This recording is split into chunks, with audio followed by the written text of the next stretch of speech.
Koyilandy MLA Kanathil Jameela അന്തരിച്ചു. 59 വയസ്സായിരുന്നു. അർബുദബാധയെ തുടർന്ന് കോഴിക്കോട്ടെ സ്വകാര്യ ആശുപത്രിയിൽ ചികിത്സയിലായിരുന്നു. ജില്ലാ panchayat president, Chelannur block panchayat president, Thalakkulathur panchayat president എന്നീ നിലകളിലും പ്രവർത്തിച്ചിരുന്നു.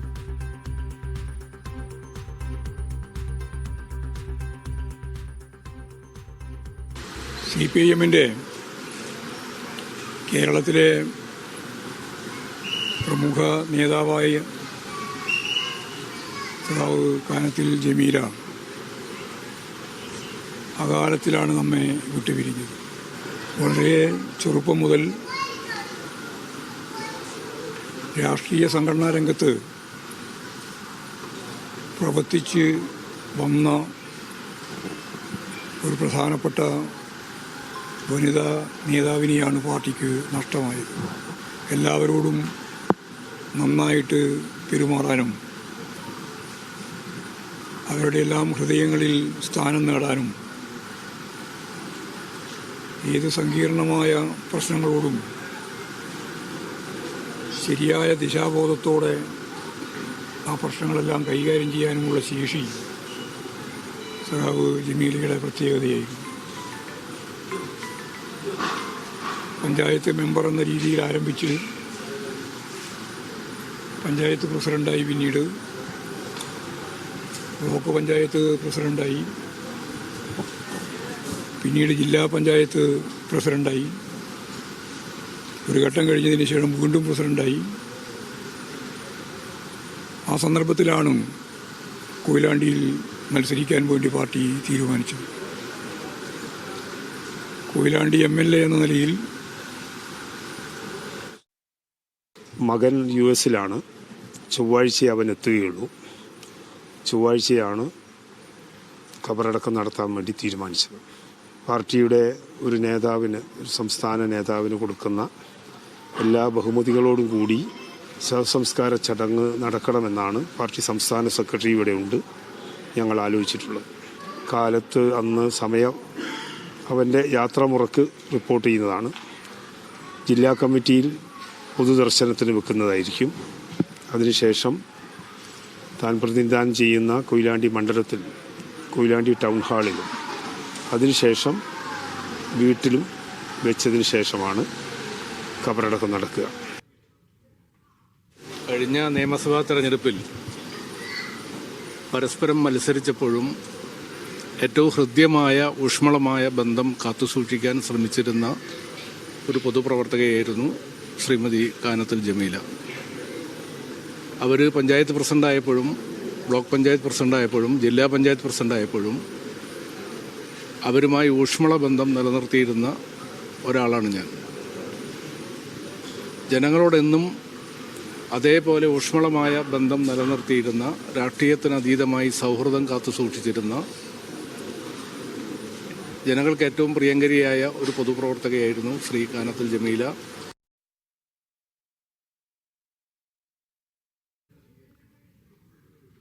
കാനത്തിൽ ജമീല MLA-യുടെ മൃതദേഹം ഇപ്പോൾ കോഴിക്കോട് സ്വകാര്യ ആശുപത്രിയിലാണ് ഉള്ളത്. അവിടെ നിന്ന് T. അനീസ് അലി വിവരങ്ങൾ നൽകാനായി ചേരുകയാണ്. അനീസ്, ഏകദേശം 8:40 കൂടിയിട്ടാണ് കാനത്തിൽ ജമീലയുടെ അന്ത്യം സ്ഥിരീകരിക്കുന്നത്. ഈ സംസ്കാര ചടങ്ങുകൾ ചൊവ്വാഴ്ച നടക്കുമെന്നാണ് അറിയിച്ചിരിക്കുന്നത്. ഇക്കാര്യത്തിലൊക്കെ ഒരു വ്യക്തത വന്നിട്ടുള്ളൂ. മൃതദേഹം എപ്പോഴാണ് അവിടെ നിന്ന് മാറ്റുന്നത്? അപ്പം ഈ പൊതുദർശനം ഉൾപ്പെടെയുള്ള കാര്യങ്ങളിലൊക്കെ ഇപ്പോൾ തീരുമാനമായിട്ടുണ്ടോ അനീസ്? തീർച്ചയായും. ഇപ്പോൾ CPM ജില്ലാ സെക്രട്ടറി മെഹബൂബ് സംസാരിക്കുന്ന സമയത്ത് അത് സംബന്ധിച്ച വ്യക്തമായ എല്ലാ കാര്യങ്ങളും അറിയിച്ചിട്ടുണ്ട്. അദ്ദേഹത്തിന്റെ ഇപ്പോൾ മരിച്ച കാനത്തിൽ ജമീലയുടെ മകൻ വിദേശത്ത് നിന്ന് എത്താനുള്ളത് കൊണ്ടാണ് ചൊവ്വാഴ്ചയിലേക്ക് സംസ്കാരം ചടങ്ങുകൾ മാറ്റിയിട്ടുള്ളത്. അതായത് 2-ാം തീയതി ചൊവ്വാഴ്ച വീട്ടുവളപ്പിൽ പൊതുദർശനം ഉണ്ടാകും. അതുപോലെ തന്നെ ജില്ലാ കമ്മിറ്റി ഓഫീസിൽ പൊതുദർശനം ഉണ്ടാകും. അതിനുശേഷം അന്ന് 2-ാം തീയതിയാണ് മൃതദേഹം സംസ്കരിക്കാൻ തീരുമാനിച്ചിട്ടുള്ളത്. ഇന്ന് വൈകുന്നേരം രാത്രി 8:40 കൂടിയാണ് കാനത്തിൽ ജമീല മരിച്ചത്. ആ വാർത്ത അറിഞ്ഞതു മുതൽ തന്നെ കോഴിക്കോട് ജില്ലയിൽ നിന്നും പുറത്തു നിന്നുമൊക്കെയായി നിരവധി പാർട്ടി പ്രവർത്തകരും നേതാക്കളും ഒക്കെയാണ് ഇവിടേക്ക് ഒഴുകിയെത്തിയത്. ഇപ്പോഴും ഈ ആശുപത്രി പരിസരത്തേക്ക് ആളുകൾ, നേതാക്കൾ, പ്രവർത്തകർ, സാധാരണക്കാരായ ആളുകളൊക്കെ ഇങ്ങോട്ട് ഒഴുകിയെത്തിക്കൊണ്ടിരിക്കുന്ന കാഴ്ചയാണ് ഈ വൈകിയ വേളയിലും നമുക്ക് ഇവിടെ നിന്ന് കാണാനുള്ളത്. കാനത്തിൽ ജമീലയെ സംബന്ധിച്ചിടത്തോളം അവർ ഏറ്റവും താഴെ തട്ടിൽ നിന്ന് പ്രവർത്തിച്ച് തുടങ്ങി MLA MLA ആയിരിക്കുമ്പോൾ മരണത്തിന് കീഴടങ്ങിയ ഒരു പ്രവർത്തകയാണ്. എന്തായാലും അത് ആ ഒരു സ്നേഹവായ്പ് നാട്ടുകാർക്ക്, പ്രദേശവാസികൾക്ക്, ജനങ്ങൾക്ക് എല്ലാവർക്കും ഉണ്ട് എന്ന് വ്യക്തമാകുന്ന തരത്തിൽ തന്നെയാണ് അവരുടെ പ്രവർത്തനങ്ങൾ ഉണ്ടായിരുന്നത്. ഏതായാലും കാനത്തിൽ ജമീല മരിച്ചു എന്നറിഞ്ഞ വാർത്ത അറിഞ്ഞത് മുതൽ തന്നെ ഈ പ്രദേശത്തേക്ക്, ഈ ആശുപത്രി പരിസരത്തേക്ക് ഒഴുകിയെത്തിയ ആളുകൾ അവരെ എങ്ങനെയാണ് ജനങ്ങൾ ഏറ്റെടുത്തത് എന്നതിന്റെ നേർ സാക്ഷ്യം ആവുകയായിരുന്നു. കാനത്തിൽ ജമീല താഴെത്തട്ടിൽ നിന്ന് എന്ന് പറയുമ്പോൾ കുടുംബശ്രീ സംഘാടനത്തിലൂടെ കുടുംബശ്രീ പ്രവർത്തകരെ സംഘടിപ്പിക്കുക, അതുപോലെ തന്നെ LIC ഏജന്റായി പ്രവർത്തിച്ചിരുന്നു. അതിനുശേഷം panchayat member, panchayat president, block panchayat member, block panchayat president, അതുപോലെ തന്നെ ജില്ലാ പഞ്ചായത്ത് പ്രസിഡന്റ്, അങ്ങനെ തുടങ്ങി എല്ലാ മേഖലയിലും പ്രവർത്തിച്ച് പടിപടിയായി കയറി വന്ന ഒരു രാഷ്ട്രീയ പ്രവർത്തകയായിരുന്നു കാനത്തിൽ ജമീല. മുസ്ലിം സമുദായത്തിൽ നിന്ന് വളർന്നു വന്ന ഒരു രാഷ്ട്രീയ പ്രവർത്തക. അവർ 60-ാം വയസ്സിൽ 59 വയസ്സ് പിന്നിടുന്നൊരു സന്ദർഭത്തിലാണ് ഇപ്പോൾ മരണത്തിന് കീഴടങ്ങുന്നത്. അവർ കൊയിലാണ്ടി MLA ആയിരിക്കുന്ന സന്ദർഭത്തിൽ 2021 കൊയിലാണ്ടി MLA ആവുന്നത്. അതിനു മുമ്പ് അവർ തൊട്ട് ജില്ലാ പഞ്ചായത്ത് പ്രസിഡന്റ് ആയിരുന്നു. ജില്ലാ പഞ്ചായത്ത് പ്രസിഡന്റ് ആയിരിക്കുന്ന സമയത്ത് തന്നെയാണ് അവർ ഈ MLA സ്ഥാനത്തേക്ക് മത്സരിക്കുന്നത്. നിയമസഭാ തെരഞ്ഞെടുപ്പിൽ കൊയിലാണ്ടിയിൽ നിന്ന് അവർ MLA ആയി വിജയിച്ചു. ഇപ്പോൾ അല്പസമയം മുമ്പ് അവരോട് എതിരാളിയായി മത്സരിച്ച ആൾ പ്രതികരിച്ചിരുന്നു. അവർ പറയുന്നത്, ഞങ്ങൾ ശക്തമായി എതിരിട്ട് മത്സരിക്കുമ്പോൾ പോലും വ്യക്തിബന്ധം വലിയ തരത്തിൽ സൂക്ഷിച്ചിരുന്നു എന്നാണ്. ആ ഒരു കാര്യം എല്ലാവരും ഊന്നി പറയുന്ന ഒരു കാര്യമാണ്. കാനത്തിൽ ജമീല എന്ന പേരിനൊപ്പം ചേർത്ത് വെക്കുന്ന ഒരു പേരാണ്, ഒരു കാര്യമാണ് സൗമ്യത എന്നത്. അവരുടെ ഏറ്റവും എടുത്തു പറയുന്ന മുഖമുദ്ര എന്ന് പറയുന്നത് സൗമ്യതയായിരുന്നു. അവർ ഒരിക്കലും ഒരു തവണ പോലും പ്രകോപിതയാവുകയോ പൊട്ടിത്തെറിക്കുകയോ ചെയ്തതായി ആരുടെയും ഓർമ്മയിലില്ല. അങ്ങനെ പൂർണ്ണമായും ജനങ്ങൾക്ക്, അത് കക്ഷി രാഷ്ട്രീയ ഭേദമന്യേ ഒരു സൗഹൃദം അവർ കാത്തു സൂക്ഷിച്ചിരുന്നു. KK രമ MLA അല്പസമയം മുമ്പ് നമ്മോട് സംസാരിച്ചിരുന്നു. ആ സമയത്ത് അവർ പറഞ്ഞ ഒരു കാര്യവും, നിയമസഭയിൽ വലിയ ശക്തമായി തന്റെ ചില നിലപാടുകൾക്കെതിരെയൊക്കെ അവർ സംസാരിച്ച സമയങ്ങൾ ഉണ്ടായിട്ടുണ്ട്. പക്ഷെ അപ്പോഴും അതിനുശേഷവും അതിനു മുമ്പും ഒക്കെ MLA ക്യാൻറ്റീനിൽ നിന്നോ മറ്റൊക്കെ ഭക്ഷണം കഴിക്കാനായി ഞങ്ങൾ പോകുന്നത് ഒരുമിച്ചാണ്. ഞങ്ങളുടെ എല്ലാ കാര്യത്തിലും ഏറ്റവും അടുത്ത സൗഹൃദം പുലർത്തിയിരുന്ന ഒരാളായിരുന്നു.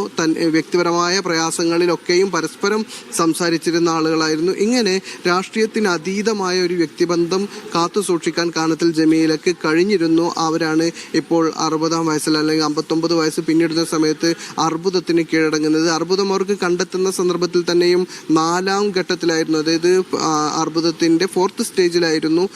4th സ്റ്റേജിൽ സാധാരണഗതിയിൽ റിക്കവറി സാധ്യത ഒരിക്കലും ഇല്ലാത്ത ഒരു ഘട്ടമാണ്. ആ സമയത്ത് പോലും അത് കണ്ടെത്തിയപ്പോൾ പോലും അവർ ഒരിക്കലും തളർന്നിരുന്നില്ല. ശാരീരികമായ അവശതകൾ ഉണ്ടായിരുന്നപ്പോൾ പോലും മാനസികമായി നല്ല കരുത്തുണ്ടായിരുന്നു. ഏറ്റവും അവസാനം അവർ രോഗബാധിതയായിരിക്കുന്ന സമയത്ത് പോലും അവർ ഇത്തരം നിയമസഭയിൽ അവർ രോഗബാധിതയാണ് എന്ന് അറിഞ്ഞതിന് ശേഷമാണ് അവർ നിയമസഭയിൽ അവസാന പ്രസംഗത്തിനെത്തുന്നത്. വലിയ തരത്തിൽ ശ്രദ്ധിക്കപ്പെട്ടൊരു പ്രസംഗം കൂടിയായിരുന്നു. അതേക്കുറിച്ച് അവർ പറഞ്ഞൊരു കാര്യം എന്ന് പറയുന്നത്, ഇതൊരു പക്ഷേ തൻ്റെ അവസാനത്തെ നിയമസഭാ പ്രസംഗമായിരിക്കും എന്ന് സഹപ്രവർത്തകരോട് പറഞ്ഞതിന് ശേഷമാണ് ആ പ്രസംഗം നടത്തിയത് എന്നൊക്കെ പറയുന്നുണ്ട്. അങ്ങനെ ഒരു സംസാരത്തിന് വേണ്ടി തന്നെയാണ് അദ്ദേഹത്തോട് സഹപ്രവർത്തകർ, ഇപ്പോൾ മന്ത്രി റിയാസ് സംസാരിക്കുന്ന സമയത്ത് പറഞ്ഞൊരു കാര്യം, ഇത് അറിഞ്ഞ പശ്ചാത്തലത്തിൽ താങ്കൾ അവിടെ തന്നെ നിന്നാൽ മതിയായിരുന്നല്ലോ, തിരുവനന്തപുരത്തേക്ക് വരേണ്ടിയിരുന്നില്ല എന്ന് പറയുന്ന സമയത്ത് അവർ പറയുന്നത്, ഇതൊരു പക്ഷേ എൻ്റെ അവസാന പ്രസംഗമായിരിക്കും, ഞാൻ നന്നായി പ്രിപ്പയർ ചെയ്തതാണ്, ഇതെനിക്ക് പറയേണ്ടതുണ്ട് എന്ന് പറഞ്ഞ് അവസാന ഘട്ടം വരെയും അവസാന സമയം വരെയും ജീവിതം സമർപ്പിച്ച, അല്ലെങ്കിൽ പൊതുസമൂഹത്തിന്, ജനങ്ങൾക്ക് വേണ്ടി, പാർട്ടിക്ക് വേണ്ടിയൊക്കെ സമർപ്പിത ജീവിതമായിരുന്നു കാനത്തിൽ ജമീലയുടേത് എന്ന് അക്ഷരാർത്ഥത്തിൽ പറയാൻ കഴിയും. അതുകൊണ്ട് തന്നെ ഈ ജനങ്ങൾ പാർട്ടി പ്രവർത്തകർ മാത്രമല്ല, പാർട്ടി പ്രവർത്തകരും കുടുംബക്കാരും നാട്ടുകാരും ഈ MLA ആയിരിക്കുന്ന ആ കോൺസ്റ്റിറ്റ്യുവൻസിലുള്ള ആളുകളൊക്കെയും വലിയ സ്നേഹവായ്പോടു കൂടിയാണ് കാനത്തിൽ ജമീലയെ ഓർക്കുന്നത്. പരിചയപ്പെടുന്ന ആരെയും നമ്മൾ മാധ്യമപ്രവർത്തകർ എന്നർത്ഥത്തിൽ അവർ പരിചയപ്പെട്ട ആ നിമിഷം മുതൽ അവർ നമ്പർ സേവ് ചെയ്യുകയും ഓരോ പ്രത്യേക സന്ദർഭങ്ങളിൽ, ഇപ്പോൾ ഏറ്റവും അവസാന സന്ദർഭങ്ങളിലൊക്കെ അവർ മെസ്സേജ് അയക്കുകയും സന്ദേശങ്ങളിലൊക്കെ ചെയ്യുന്ന ഒരു പ്രവർത്തകയായിരുന്നു. അങ്ങനെ ബന്ധം കാത്തു സൂക്ഷിക്കുന്നതിൽ അനിതര സാധാരണമായ വൈദഗ്ധ്യം അവർ കാഴ്ചവെച്ചിരുന്നു എന്ന് തന്നെയാണ് എല്ലാവരും പറയുന്നത്. എന്തായാലും ആ ഒരു കാനത്തിൽ ജമീലയുടെ നഷ്ടം എന്ന് പറയുന്നത് ആ പാർട്ടി പ്രവർത്തകർക്കും കുടുംബാംഗങ്ങൾക്കും നാട്ടുകാർക്കും എല്ലാവർക്കും തന്നെ വലിയ നഷ്ടമായി തന്നെയാണുള്ളത്. CPMന്റെ കരുത്തുറ്റ വനിതാ മുഖമായിരുന്നു കാനത്തിൽ ജമീല. വിയോഗമാണ് ഇപ്പോൾ സ്ഥിരീകരിച്ചിരിക്കുന്നത്. വിവരങ്ങൾ നൽകിയത് T അനീസലയാണ്. മറ്റു വാർത്തകളിലേക്ക് പോവുകയാണ്. ഗസയിൽ ഇസ്രായേൽ കൊലപ്പെടുത്തിയ ഫലസ്തീനികളുടെ എണ്ണം 70,000 കടന്നു. ഗസ ആരോഗ്യ മന്ത്രാലയമാണ് മരണം 70,100 ആയതായി അറിയിച്ചത്. ഖാൻ യൂണിസിൽ 2 കുട്ടികൾ ഇസ്രായേൽ ആക്രമണത്തിൽ കൊല്ലപ്പെട്ടു. റഫയിൽ യെല്ലോ രേഖ മറികടന്നുവെന്ന് ആരോപിച്ച് 3 പേരെയും ഇസ്രായേൽ കൊന്നൊടുക്കി. വെടിനിർത്തൽ ലംഘിച്ചും ഇസ്രായേൽ ആക്രമണം തുടരുന്നതിനിടെയാണ് മരണസംഖ്യ 70,000 കടന്നതായി വെളിപ്പെടുത്തൽ. സിറിയയിൽ ഇസ്രായേൽ നടത്തിയ ആക്രമണത്തെ അപലപിച്ച സൗദി അറേബ്യ ഉൾപ്പെടെയുള്ള ഗൾഫ് രാജ്യങ്ങൾ ഇസ്രായേൽ നടത്തുന്ന എല്ലാ നിയമലംഘനങ്ങളെയും സിറിയയുടെ സുരക്ഷയും സ്ഥിരതയും തകർക്കാനുള്ള ശ്രമങ്ങളെയും ശക്തമായി അപലപിക്കുന്നതായി ഗൾഫ് രാജ്യങ്ങൾ കുറ്റപ്പെടുത്തി. MC നാസർ കൂടുതൽ വിവരങ്ങൾ നൽകാനായി ചേരുന്നു. നാസർ, ഗസയിലെ മരണസംഖ്യ 70,000 കടന്നിരിക്കുന്നു എന്നുള്ളതാണ് ഇപ്പോൾ പുറത്തുവരുന്ന റിപ്പോർട്ടുകൾ. വെടിനിർത്തൽ എന്നത് പേരിന് മാത്രമായി പോകുന്ന കാഴ്ചയാണ്. അതിന് പിന്നാലെ നമ്മൾ കണ്ടത് ഇപ്പോൾ മരണസംഖ്യ 70,000-ആയി ഉയരുന്ന സാഹചര്യമാണുള്ളത്. എന്താണ് ഗസയിൽ ഇപ്പോൾ സംഭവിക്കുന്നത്? ഇപ്പോൾ അതിന് പിന്നാലെ സിറിയയിലും ആക്രമണം നടന്നതായുള്ള റിപ്പോർട്ടുകൾ വരുന്നത്. എന്താണ് സിറിയയിലെ സാഹചര്യം? അനിഷ്ട, 2023 ഒക്ടോബർ 7 മുതൽ ആരംഭിച്ച ഇസ്രായേലിന്റെ കൊടും ക്രൂരതയുടെ ഏറ്റവും അവസാനത്തെ ഒരു കണക്കാണ് ഇപ്പോൾ ഇന്ന് ഔദ്യോഗികമായി തന്നെ ഗസയിലെ ആരോഗ്യ മന്ത്രാലയം പുറത്തുവിട്ടിരിക്കുന്നത്. 70,100-ആയി മരണസംഖ്യ മാറിയിരിക്കുന്നു. അതിൽ ഏതാണ്ട് 19,000-ലധികവും കുട്ടികളാണ്. അതിലും ഏറെ സ്ത്രീകൾ ഉൾപ്പെടുന്നുണ്ട്, വയോധികർ ഉൾപ്പെടുന്നുണ്ട്. ഏറ്റവും നിരപരാധികളായിട്ടുള്ള ഇത്രയും മനുഷ്യരെയാണ് ഇസ്രായേൽ ഇതിനകം കൊന്നൊടുക്കിയിരിക്കുന്നത്. ഇപ്പോൾ പിന്നിട്ട് ഏതാണ്ട് 1.5 മാസത്തിലധികമായി വെടിനിർത്തൽ കരാറുള്ള ഘട്ടത്തിലും 360-ലധികം പേരെ ഇസ്രായേൽ സേന ഈ വെടിനിർത്തൽ ലംഘിച്ചുകൊണ്ട് തന്നെ കൊലപ്പെടുത്തുകയുണ്ടായി. അതുമാത്രമല്ല, ഈ തകർന്ന കെട്ടിടാവശിഷ്ടങ്ങൾക്കുള്ളിലും മറ്റുമായി ഏറ്റവും ചുരുങ്ങിയത് ഒരു 10,000 മൃതദേഹങ്ങളെങ്കിലും ഉണ്ട് എന്നതാണ്. കാരണം കാണാതായ പലസ്തീനികളുടെ എണ്ണം അതിലും കൂടുതലാണ്. അപ്പോൾ 10,000 കൂടി കണക്ക് കൂട്ടുമ്പോൾ ഏതാണ്ട് 80,000-ന് മുകളിലേക്ക് ഈ മരണസംഖ്യ എത്തുന്ന ഏറ്റവും ക്രൂരമായിട്ടുള്ള ദാരുണമായിട്ടുള്ള ഒരു ചിത്രം കൂടിയാണ് ഈ കണക്കിലൂടെ ഇപ്പോൾ പലസ്തീൻ നേതൃത്വം വെളിപ്പെടുത്തിയിരിക്കുന്നത്. പക്ഷെ അതേസമയം തന്നെ അനീഷ സൂചിപ്പിച്ചതുപോലെ ഗസയിലെ റഫയിലും ഖാൻ യൂനിസിലും ഇന്ന് വ്യാപകമായിട്ടുള്ള ആക്രമണങ്ങൾ നടന്നു. 2 കുട്ടികൾ കൊല്ലപ്പെട്ടു. അതോടൊപ്പം തന്നെ ഈ യെല്ലോ ലൈൻ മറികടന്നു എന്ന് ആരോപിച്ചുകൊണ്ട് പിന്നിട്ട് ദിവസങ്ങളിലൊക്കെ അത്തരം കൊലകളും വ്യാപകമായി തുടർന്നുകൊണ്ടിരിക്കുകയാണ്. ഇന്നിപ്പോൾ 3 പേരെയാണ് ആ വിധത്തിൽ കൊലപ്പെടുത്തിയതെന്നാണ് ഇസ്രായേൽ പ്രതിരോധ സേന വെളിപ്പെടുത്തുന്നത്. ഇപ്പോൾ പിന്നിട്ട ദിവസം 2 യുവാക്കളെ വെസ്റ്റ് ബാങ്കിലെ ജനീൻ അഭയാർത്ഥി ക്യാമ്പിനോട് സമീപത്ത് കൊലപ്പെടുത്തിയിരുന്നു. അത് സംബന്ധിച്ച വ്യാപകമായിട്ടുള്ള പ്രതിഷേധം ഉയർന്ന ഘട്ടത്തിൽ ആ ഒരു കൊലക്ക് നേതൃത്വം നൽകിയ 3 സൈനികർക്കെതിരെ നടപടി സ്വീകരിക്കാമെന്ന് മാത്രമാണ് ഇപ്പോൾ ഇസ്രായേൽ പ്രതിരോധ മന്ത്രാലയം അറിയിച്ചിരിക്കുന്നത്. അതോടൊപ്പം തന്നെയാണ് 14 പേരെ കൊലപ്പെടുത്തിയ സിറിയയിലെ ഇന്നലത്തെ ആക്രമണം. ആ ആക്രമണത്തിനെതിരെ വ്യാപകമായിട്ടുള്ള പ്രതിഷേധമാണ് GCC തലത്തിലും അതോടൊപ്പം തന്നെ അറബ് രാജ്യങ്ങളും യൂറോപ്പും UN ഉൾപ്പെടെയുള്ള സംവിധാനങ്ങളും ഇപ്പോൾ രേഖപ്പെടുത്തുന്നത്. ഏറ്റവും ശക്തമായിട്ടുള്ള ഒരു ആക്രമണമാണ് നടന്നത്. ഇനിയും അത്തരം ആക്രമണങ്ങൾ നടത്താൻ തങ്ങൾ തയ്യാറാകുമെന്ന സൂചന കൂടിയാണ് ഇസ്രായേൽ പ്രതിരോധ മന്ത്രാലയം നൽകുന്നത്. കാരണം സിറിയയിലെ ഒരു സുരക്ഷയും സമാധാനത്തിലേക്കും സിറിയ തിരിച്ചു വരുന്ന ഈ ഘട്ടത്തിലുള്ള ഇത്തരം ആക്രമണങ്ങൾ സിറിയയുടെ കെട്ടുറപ്പും അതിൻ്റേതായിട്ടുള്ള ഐക്യവും തകർക്കുന്ന ഒരു സാഹചര്യമാവും രൂപപ്പെടുത്തുകയെന്നാണ് UN സെക്രട്ടറി ജനറൽ തന്റെ പ്രതികരണത്തിൽ വ്യക്തമാക്കിയിരിക്കുന്നത്. അനീഷ, ശരി. ഗസയിലെ മരണസംഖ്യ 70,000 എന്നാണ് ഔദ്യോഗിക സ്ഥിരീകരണം വരുന്നത്. മരണസംഖ്യത്തിൽ കൂടാൻ മാത്രമേ സാധ്യതയുള്ളൂ. ആരോഗ്യ മന്ത്രാലയമാണ് ഇക്കാര്യം സ്ഥിരീകരിച്ചിരിക്കുന്നത്. അതിന് പിന്നാലെ തന്നെ ഇസ്രായേൽ സിറിയയിലും ആക്രമണം നടത്തിയിരിക്കുകയാണ്. അതിനെ അപലപിച്ചുകൊണ്ട് ഗൾഫ് രാജ്യങ്ങളും രംഗത്തെത്തിയിരിക്കുന്നു. വിവരങ്ങൾ നൽകിയത് MC നാസറാണ്. സിറിയയിൽ ഇസ്രായേൽ നടത്തിയ ആക്രമണത്തെ അപലപിച്ച സൗദി അറേബ്യ ഇസ്രായേൽ നടത്തുന്ന എല്ലാ നിയമലംഘനങ്ങളെയും സിറിയയുടെ സുരക്ഷയും സ്ഥിരതയും തകർക്കാനുള്ള ശ്രമങ്ങളെയും ശക്തമായി അപലപിക്കുന്നതായി സൗദി വിദേശകാര്യ മന്ത്രാലയം വ്യക്തമാക്കി. അന്താരാഷ്ട്ര നിയമങ്ങൾക്കനുസൃതമായി ഇസ്രായേലിനെതിരെ നടപടി സ്വീകരിക്കാൻ UN-നോടും അന്താരാഷ്ട്ര സമൂഹത്തോടും സൗദി ആവശ്യപ്പെട്ടു. കഴിഞ്ഞ ദിവസം ഡമസ്കസിലെ ബൈത്ത് ജിൻ പട്ടണത്തിൽ നടത്തിയ ആക്രമണത്തിൽ കുട്ടികളും സ്ത്രീകളുമടക്കം 13 പേർ കൊല്ലപ്പെട്ടിരുന്നു.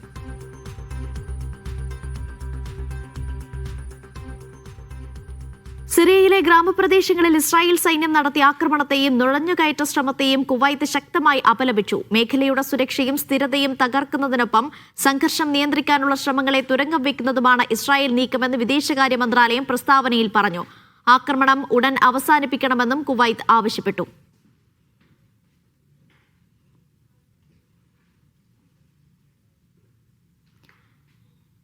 എയർബസ് A320 വിമാനങ്ങൾക്ക് പുറത്തിറക്കിയ പ്രത്യേക സുരക്ഷാ നിർദ്ദേശത്തിന് പിന്നാലെ സ്ഥിതി അവലോകനം ചെയ്ത് സൗദി വിമാന കമ്പനികൾ.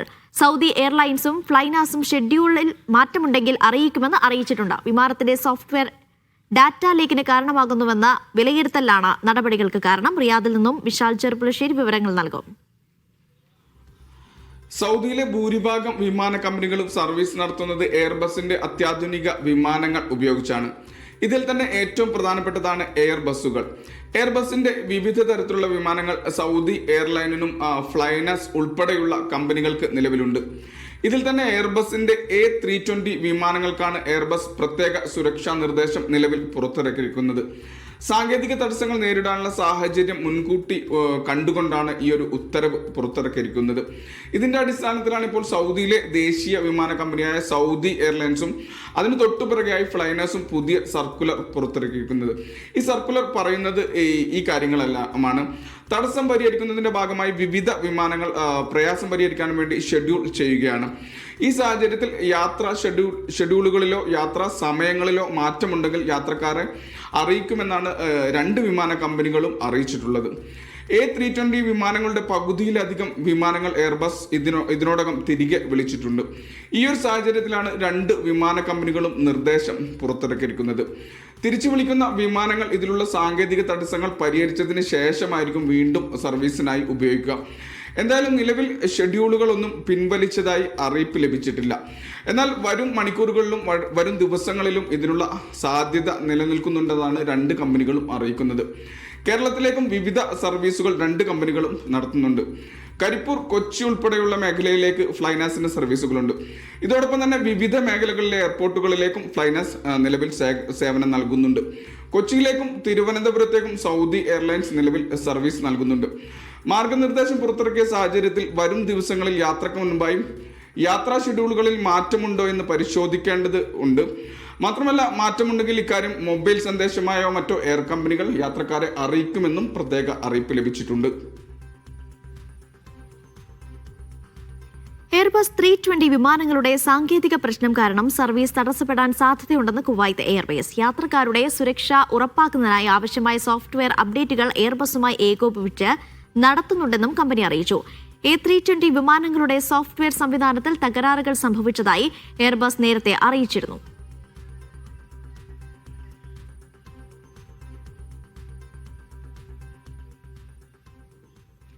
എയർബസ് കമ്പനി പുറത്തിറക്കിയ ആഗോള സാങ്കേതിക മുന്നറിയിപ്പിന്റെ അടിസ്ഥാനത്തിൽ സലാം എയറിന്റെ ചില വിമാന സർവീസുകൾക്ക് താൽക്കാലിക തടസ്സം നേരിടാൻ സാധ്യതയുണ്ടെന്ന് എയർലൈൻ അറിയിച്ചു. ലോകമെമ്പാടുമുള്ള എല്ലാ A320 ശ്രേണി വിമാനങ്ങൾക്കും ബാധകമായ വിപുലമായ സാങ്കേതിക പരിശോധനകൾ നടത്തണമെന്ന നിർദ്ദേശമാണ് ഈ നടപടിക്ക് കാരണം. യാത്രക്കാരുടെ സുരക്ഷയ്ക്ക് ഏറ്റവും മുൻഗണന നൽകിക്കൊണ്ടാണ് ഈ ആവശ്യമായ നടപടികൾ നടപ്പിലാക്കുന്നത് എന്നും നവംബർ 30 വിമാന സർവീസുകൾ സാധാരണ നിലയിലേക്ക് എത്തുമെന്നും സലാം എയർ പ്രസ്താവനയിൽ വ്യക്തമാക്കി. ക്രമീകരണങ്ങളുടെ ഭാഗമായി തടസ്സം നേരിടുന്ന വിമാനങ്ങളിലെ യാത്രക്കാരെ വിവരങ്ങൾ നേരിട്ട് അറിയിക്കുമെന്നും ഉണ്ടായേക്കാവുന്ന അസൗകര്യത്തിൽ ക്ഷമയോടെ സഹകരിക്കണമെന്ന് അഭ്യർത്ഥിക്കുന്നതായും എയർലൈൻ കൂട്ടിച്ചേർത്തു.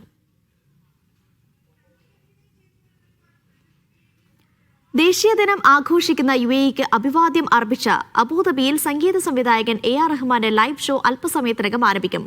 Jamal the Song of Hope എന്ന പേരിലാണ് സംഗീത പരിപാടി. വിവിധ രാജ്യങ്ങളിൽ നിന്നുള്ള ഗായകർ വേദിയിലെത്തും.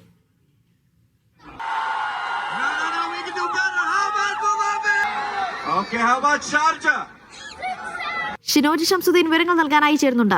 ഷിനോജ്, ആരാധകരെല്ലാം വലിയ ആവേശത്തിലായിരിക്കും. പരിപാടി എപ്പോഴാണ് ആരംഭിക്കുന്നത്? ഒരുക്കങ്ങളൊക്കെ പൂർത്തിയായിട്ടുണ്ടോ ഇപ്പോൾ? അലീഷ, പരിപാടികൾ ആരംഭിച്ചു കഴിഞ്ഞിരിക്കുന്നു. ഈ വേദിയിലേക്ക് AR റഹ്മാൻ അല്പസമയം മുമ്പ് ഈ സദസ്സിലേക്ക് എത്തിയിട്ടുണ്ട്. കുറച്ചുകൂടി കാത്തിരുന്നാൽ മാത്രമേ AR റഹ്മാൻ വേദിയിലേക്ക് എത്തുകയുള്ളൂ. വിവിധ അന്താരാഷ്ട്ര മേഖലയിലുള്ള ഗായകരും ഉപകരണ സംഗീത വിദഗ്ധരും അണിനിരക്കുന്നതാണ് ജമാൽ അൽ ഇത്തിഹാദ് എന്ന് പറയുന്ന ഈ സംഗീത പരിപാടി. ജമാൽ എന്നാൽ ബ്യൂട്ടി എന്നാണ് അർത്ഥം, സൗന്ദര്യം എന്നാണ് അർത്ഥം. UAEയുടെ സൗന്ദര്യത്തെ വിളിച്ചോതുന്ന ഒരു സംഗീത പരിപാടിയായിട്ടാണ് ഇത് ആവിഷ്കരിച്ചിരിക്കുന്നത്. ബുർജിൽ ഹോൾഡിംഗുമായി സഹകരിച്ചാണ് ഈ സംഗീത പരിപാടി ആവിഷ്കരിച്ചിരിക്കുന്നത്. ഇത് ആദ്യമായി അവതരിപ്പിക്കുന്നത് ഈ വേദിയിലാണ്. അബുദാബിയിലെ ഷേഖ് സായിദ് ഫെസ്റ്റിവൽ നടക്കുന്ന അൽ വത്ബയിലെ ഈ വേദിയിലാണ് ജമാൽ അൽ ഇത്തിഹാദ് എന്ന് പറയുന്ന ഈ ഗാനം ആദ്യമായി അവതരിപ്പിക്കപ്പെടുക. AR റഹ്മാൻ തന്നെയായിരിക്കും ആ ഗാനം ആലപിക്കുന്നത്. ഇതിനു മുമ്പ് അദ്ദേഹം അല്പം മുമ്പ് ഹോട്ടലിൽ അദ്ദേഹം മാധ്യമങ്ങളെ കണ്ടിരുന്നു. സഹവർത്തിത്വത്തിൻ്റെ സൗന്ദര്യമുള്ള ഒരു നാടിന് നൽകുന്ന ഒരു ആദരമായിട്ടാണ് അദ്ദേഹം ഈ സംഗീത പരിപാടിയെ അവതരിപ്പിച്ചിട്ടുള്ളത്.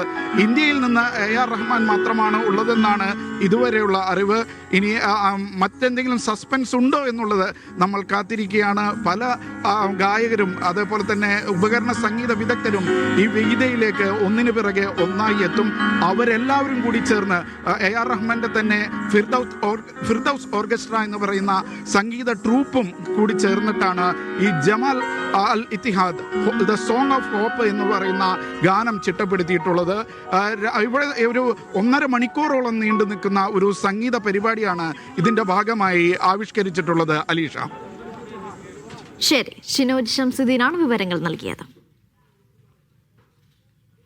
സംഗീതത്തിൽ AI കുറുക്കുവഴികൾ ഉപയോഗിക്കുന്നവർ സ്റ്റേജിൽ പിടിക്കപ്പെടുമെന്ന സംഗീത സംവിധായകൻ AR റഹ്മാൻ. UAE ദേശീയ ദിനാഘോഷത്തിന്റെ ഭാഗമായി ജമാൽ എന്ന ഗാനം പുറത്തിറക്കുന്ന ചടങ്ങിൽ മാധ്യമങ്ങളോട് സംസാരിക്കുകയായിരുന്നു അദ്ദേഹം. Musicians have to work hard. There's no shortcuts. I took almost 10 years. I've probably played for 300-400 movies to get at Roja. So that 10 years is very, very important. Now the 10 years of experience is like 40 years of experience for me. So there's no shortcut to, I can do this and I can become famous. No. You have to get down, play a piano, sing a song, or play a guitar, or play a violin. That can never change. You'll get caught if you go to the stage. Anybody now put a prompt and they can create a song now, but can they sing on stage? സംഗീതത്തിൽ AI ഒരു tool മാത്രമാണ്. നിലവിൽ ചിലരത് ഉപയോഗിക്കുന്ന രീതിയിൽ വിയോജിപ്പുണ്ടെന്ന് AR Rahman പറഞ്ഞു. Artificial ഇന്റലിജൻസിന്റെ വരവോടെ കലാരംഗത്ത് ജോലി നഷ്ടപ്പെടുന്നതിനോടും യോജിക്കാനാവില്ല. I like certain parts of artificial intelligence. I don't like the way people are using some of them. People should never lose jobs. I think that should make or excel what we're doing already, rather than taking away something which we can do better. So it is a balance which we are all fighting. The creative industry is fighting, and it's a better library. It's a better encyclopedia. So I feel like we could use it in a positive way. ദേശീയ ദിനം ആഘോഷിക്കുന്ന UAEക്ക് അഭിവാദ്യമർപ്പിച്ച് Burjeel ഹോൾഡിംഗ്സുമായി ചേർന്നാണ് Jamal the Song of Hope എന്ന പേരിൽ ഗാനം പുറത്തിറക്കിയത്. സഹവർത്തിത്വമാണ് UAEയുടെ സൗന്ദര്യമെന്ന് AR Rahman പറഞ്ഞു. അബുദാബിയിൽ നടക്കുന്ന സായിദ് ഫെസ്റ്റിവലിൽ ആദ്യമായി ജമാൽ വേദിയിൽ ആലപിക്കും. Burjeel Holdings chairman doctor Shamsheer Vayalil, Omran അൽ ഖൂരി എന്നിവരും വാർത്താ സമ്മേളനത്തിൽ പങ്കെടുത്തു. Media 1 Abu Dhabi. സൗദി ജയിലിൽ കഴിയുന്ന കോഴിക്കോട് സ്വദേശി അബ്ദുൾ റഹീമിന്റെ മോചന നടപടികൾ പുരോഗമിക്കുന്നു. കേസ് ഫയലുകൾ ഗവർണറേറ്റിൽ നിന്ന് വിവിധ വകുപ്പുകളിലേക്ക് അയച്ചതായി നിയമസഹായ സമിതി അറിയിച്ചു. 2026 മെയ് 20-നാണ് 20 വർഷത്തെ ശിക്ഷാ കാലാവധി പൂർത്തിയാകുന്നത്. റിയാദിലെ ജയിലിൽ കഴിയുന്ന കോഴിക്കോട് സ്വദേശി അബ്ദുൾ റഹീമിന്റെ കേസ് ഫയൽ ഗവർണറേറ്റിൽ നിന്ന് ബന്ധപ്പെട്ട വിവിധ വകുപ്പുകളിലേക്ക് നീങ്ങി. അഭിഭാഷകർക്കും ഇന്ത്യൻ എംബസിക്കും പവർ ഓഫ് അറ്റോർണി സിദ്ദിഖ് തുവൂരിനും ഇതുമായി ബന്ധപ്പെട്ട വിവരം ലഭിച്ചു. റിയാദ് നിയമസഹായ സമിതിയാണ് ഇക്കാര്യം അറിയിച്ചത്. നിലവിൽ റഹീം 19 വർഷത്തെ ജയിൽ ശിക്ഷ പൂർത്തിയാക്കിയിട്ടുണ്ട്. അവശേഷിക്കുന്ന ശിക്ഷാ കാലയളവിൽ ഇളവ് ലഭിക്കാനുള്ള ശ്രമത്തിലാണ് അഭിഭാഷകരും എംബസിയും നിയമസഹായ സമിതിയും. വിധിപ്രകാരം ശിക്ഷാ കാലയളവായ 20 വർഷം അടുത്ത വർഷം മെയ് 20-നാണ് പൂർത്തിയാവുക. സൗദി പൗരന്റെ മരണവുമായി ബന്ധപ്പെട്ടാണ് റഹീം ജയിലിലാകുന്നത്. ദിയാധനം സ്വീകരിച്ച് കുടുംബം മാപ്പ് നൽകിയതോടെ വധശിക്ഷ റദ്ദ് ചെയ്യുകയായിരുന്നു. പബ്ലിക് പ്രോസിക്യൂഷന്റെ തീരുമാനമായിരുന്നു 20 വർഷത്തെ തടവ്. ഇതിനു മുന്നോടിയായുള്ള സാധാരണ നടപടിക്രമങ്ങളാണ് നിലവിൽ പുരോഗമിക്കുന്നത്. ഇഷാൽ ചെർപ്പുളശ്ശേരി, മീഡിയ 1, റിയാദ്. മുഖ്യമന്ത്രി പിണറായി വിജയന്റെ ദുബായിലെ പരിപാടികൾ ബഹിഷ്കരിക്കുമെന്ന് കോൺഗ്രസ് അനുകൂല പ്രവാസി സംഘടനയായ ഇൻകാസ്. തെരഞ്ഞെടുപ്പ് മുന്നിൽ കണ്ടുള്ള അജണ്ടയാണ് മുഖ്യമന്ത്രിയുടെ സന്ദർശനമെന്ന് UAE ഇൻകാസ് പ്രസിഡന്റ് സുനിൽ അസീസ് പറഞ്ഞു. സന്ദർശനം ബഹിഷ്കരിക്കുമെന്ന് KMCC കഴിഞ്ഞ ദിവസം പ്രഖ്യാപിച്ചിരുന്നു. നാളെയാണ് മുഖ്യമന്ത്രി ദുബായിൽ എത്തുന്നത്.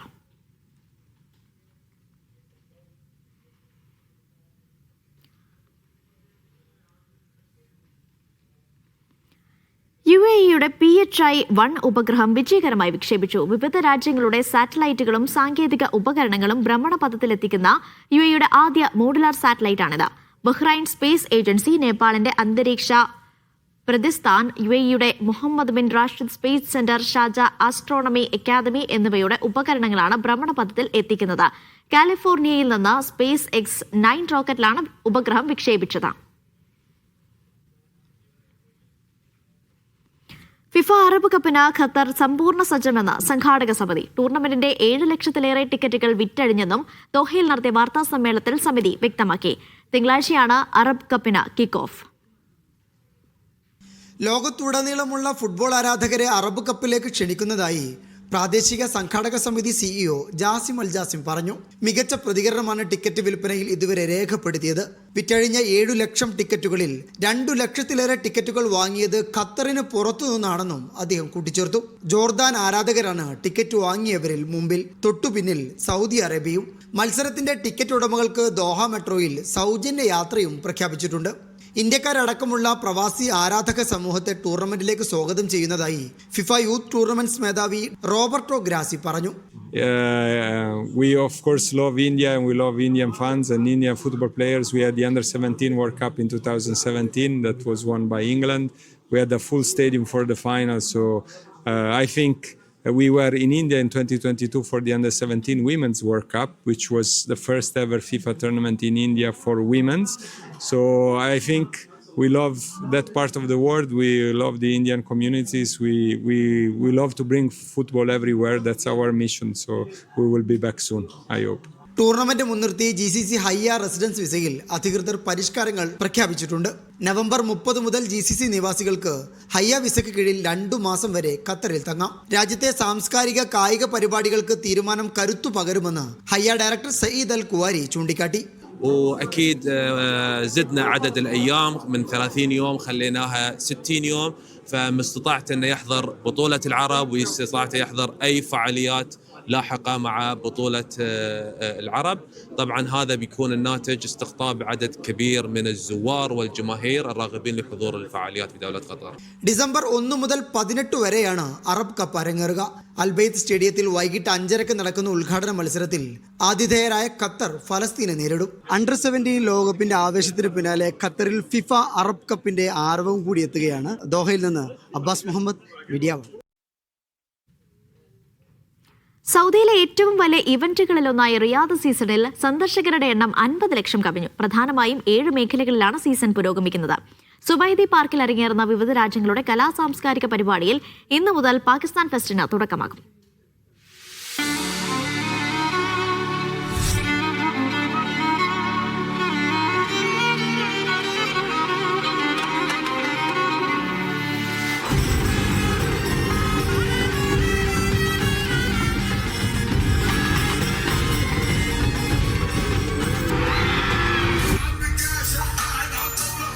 Riyadh season ജനകീയമാവുകയാണ്.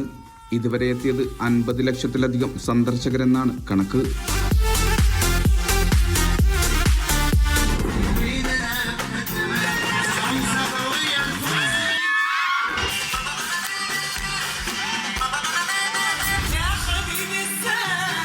ജനറൽ എന്റർടൈൻമെന്റ് അതോറിറ്റിയുടെ നേതൃത്വത്തിലാണ് സീസൺ പുരോഗമിക്കുന്നത്. കായികം, കല, സംസ്കാരം, വിനോദം തുടങ്ങിയവ സീസണിന്റെ ഭാഗമാകും.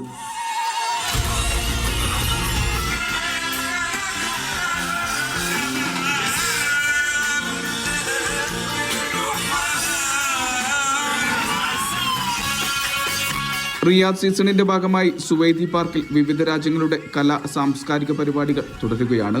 ഈ മാസം 2-ന് ഇന്ത്യൻ ഫെസ്റ്റോടെയായിരുന്നു തുടക്കം. ഇന്നു മുതൽ അരങ്ങേറുക പാകിസ്ഥാൻ ഫെസ്റ്റ് ആയിരിക്കും.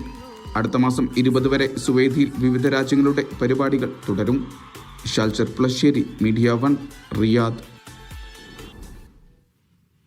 ദോഫാർ ഗവർണറേറ്റിലെ Al Mashash heritage and tourism forum സ്വദേശികളും വിദേശികളും ഒരുപോലെ ആഘോഷമാക്കി. ഒമാന്റെ തനത് കലാപ്രകടനങ്ങളും പ്രദർശനങ്ങൾക്കുമൊപ്പം ആവേശകരമായ സാൻഡ് ചലഞ്ചും സാഹസിക പ്രേമികളുടെ മനം കവർന്നു. മരുഭൂമി പ്രദേശങ്ങളിലെ ആഭ്യന്തര ടൂറിസത്തെ പ്രോത്സാഹിപ്പിക്കുന്നത് കൂടിയായിരുന്നു ഫോറം. ദോഫാർ ഗവർണറിലെ മക്ഷാനിലെ Al Mashash heritage and tourism forum വൈവിധ്യമാർന്ന പരിപാടികളോടെയാണ് സമാപിച്ചത്.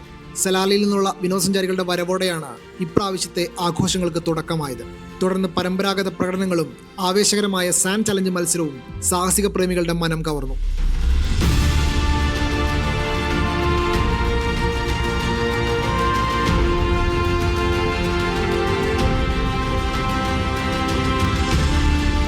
പ്രദേശത്തിന്റെ സമ്പന്നമായ സാംസ്കാരിക പൈതൃകം, പ്രകൃതി ആകർഷണങ്ങൾ എന്നിവ പ്രദർശിപ്പിക്കുകയും ദോഫാറിലെ ശൈത്യകാല ടൂറിസം സീസൺ ശക്തിപ്പെടുത്തുക എന്നിവയൊക്കെയായിരുന്നു ഫോറത്തിന്റെ ലക്ഷ്യം.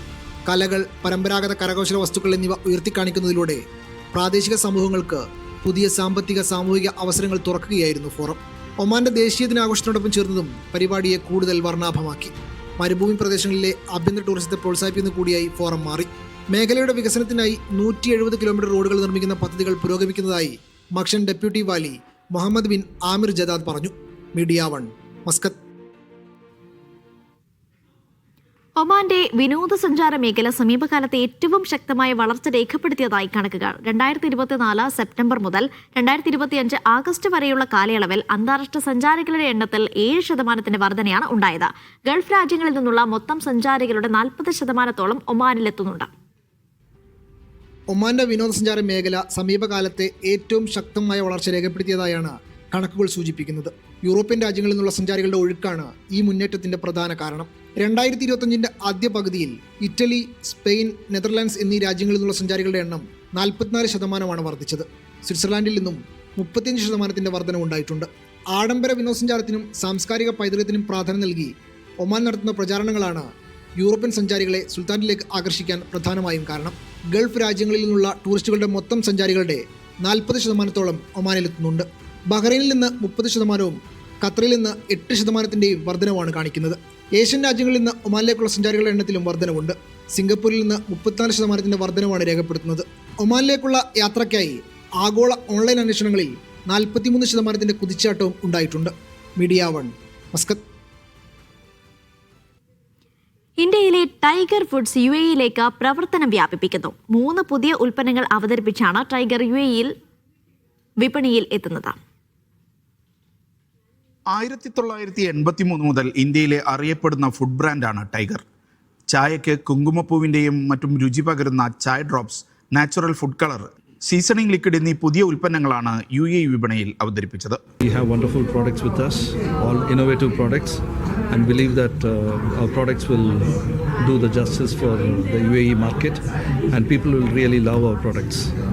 UAE-യിലെ വിതരണ ശൃംഖലയായ അബ്രക്കയാണ് ഉൽപ്പന്നങ്ങൾ UAE വിപണിയിലെത്തിക്കുക. നമ്മൾ ഈ ഒരു പ്രൊഡക്റ്റിനെ കുറിച്ചിട്ട് അറിയുന്നതോടൊപ്പം തന്നെ നമ്മളുടെ ഒരു സ്ട്രെങ്ത്തും നമ്മളുടെ ഒരു കപ്പാസിറ്റിയും അവരെ ബോധ്യപ്പെടുത്തുകയും അതുകൊണ്ടാണ് അവർ നമ്മളുമായിട്ട് ഒരു അസോസിയേറ്റ് ചെയ്ത് ഇതൊരു നെറ്റ്വർക്കിംഗ് ഏരിയയിലേക്ക് കൊണ്ടുവരാൻ ഉദ്ദേശിച്ചത്. നമ്മളെ സംബന്ധിച്ചിട്ടും നമുക്കൊരു ട്രേഡിംഗ് നെറ്റ്വർക്ക് ഉണ്ട്. നമ്മൾ ഓൾറെഡി 5 സ്റ്റാർ ഹോട്ടൽസ് മുതൽ ഒരു കഫ്റ്റീരിയ മുതൽ 5 സ്റ്റാർ ഹോട്ടൽ വരെ സപ്ലൈ ചെയ്യുന്ന ഒരു ഡിവിഷൻ നമുക്കുണ്ട്.